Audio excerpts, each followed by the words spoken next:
السلام عليكم ورحمة الله وبركاته. صباح الخير، صباح النشاط، صباح الجمال، صباح كل حاجة حلوة في الدنيا. وحشتوني جدا من آخر فيديو معاكم. أصبح الملك لله والحمد لله وحده لا إله إلا الله وحده لا شريك له، له الملك وله الحمد، يحيي ويميت على كل شيء قدير. رب أسألك خير ما في هذا اليوم وخير ما بعده، وأعوذ بك من شر ما في هذا اليوم وشر ما بعده. النهاردة فيديو جديد خفيف وصغير مش هيطول معاكم.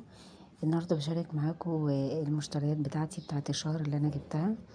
معلش هو الفيديو ده متاخر عليكم شويه، كان المفروض ينزل بدري عن كده، بس انا ما كنتش عارفه، يعني انا مصوراه من بدري بس ما كنتش عارفه منتجه خالص عشان الكتاكيت اللي عندي وكده.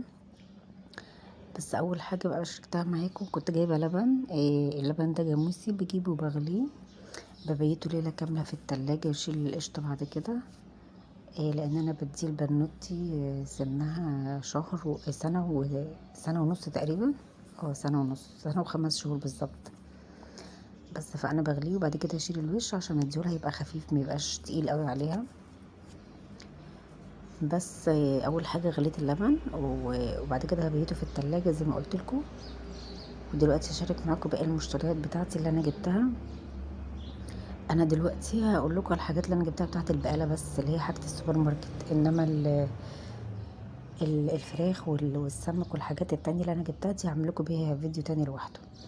بصوا هنا، انا اول حاجه جبت ازازتين من الخل. بحب اجيب اتنين عشان بستخدم واحده مثلا للمطبخ والتانية بخليها للغساله، انضف اعمل بيها دوره تنظيف للغساله او كده. وجبت كمان تسالي للولاد، جبت لهم فنكوش وجبت لهم فشار وكان عندي جيلي. الحاجات دي طبعا الشتا يحب الحاجات دي كده بالليل. وده نشا، كان عندي نشا برضو ناقص، جبت نشا. الاسعار يا بنات انتوا اكيد عارفينها طبعا. الفشار الكيلو ب60، الفنكوش الكيلو ب35. النشا تقريبا الكيلو ب40، جبت نص كيلو. وده عدس بجبة، جبت كيلو برضو عشان الشتا. المكرونة جبت هنا مكرونة سباكيتي، الكيلو عامل 25، جبت 2 كيلو. وجبت شعرية برضو عاملة 25 كيلو، جبت 2 كيلو. انا بستهلك شعريه كتير لان انا بعملها مع الرز، وبعملها كمان كصنف حلو بالسكر وكده. وجبت كمان حبه حاجات كانت ناقصاني، اللي هي الزعتر والروزميري وينسون وقرفه. دول كانوا حبه حاجات كده ناقصيني في التوابل والحاجات دي عشان كمان المشروبات بتاعه الشتاء. بس هنا جاي بقول لكم جايبه مرقه. انا طبعا بستغناش عنها المرقه، جايبه مرقه. المرقه دي تقريبا وصلت 40 او 45 دلوقتي.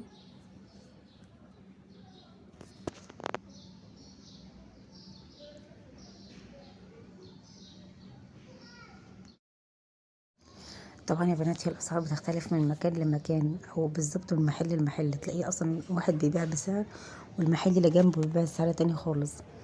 الرز ده انا كان عليه عرض، كان الكيلو ب25 او 24. بس هو مش كيلو صافي، هو 800 جرام للاسف يعني. هو ما يعتبرش عرض يعني، كويس شغال. جبت 4 كيلو. وجبت هنا شاي العروسه الربع كيلو عامل 60. وجبت الخلطة بتاعت كنور بتاعت البرجر دي، وسيئة جدا عايزة اقولك يعني، استخدمتها وحشة جدا.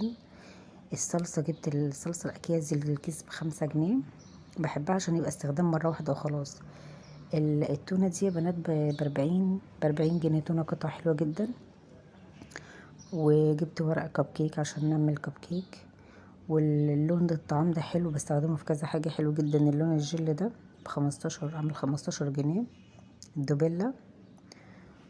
وجبت بقى حبة بيكنج باودر وفانيليا. زي ما قلت لكم انا بحب الصلصة الاكياس، ان هي بتبقى احسن في الاستخدام وكده. دي بقى حاجات بتاعه التموين. جبت ازازتين زيت وكيسين رز والمكرونة اللي انا وريتها لكم دي. الحاجات دي جاية في التموين.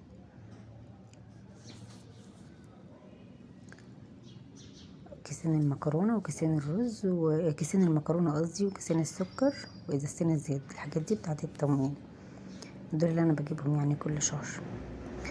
هنا بقى حاجات المنظفات. جبت خلطة الصابون دي حلوة جدا جدا يا بنات. معلش صوت العربية اللي عندي ده. وجبت باور بتاع ماي واي برضو حلو، وده باهي انا ما بغيروش بصراحه في المسحوق بتاع الغسيل. ده كيلو ونص.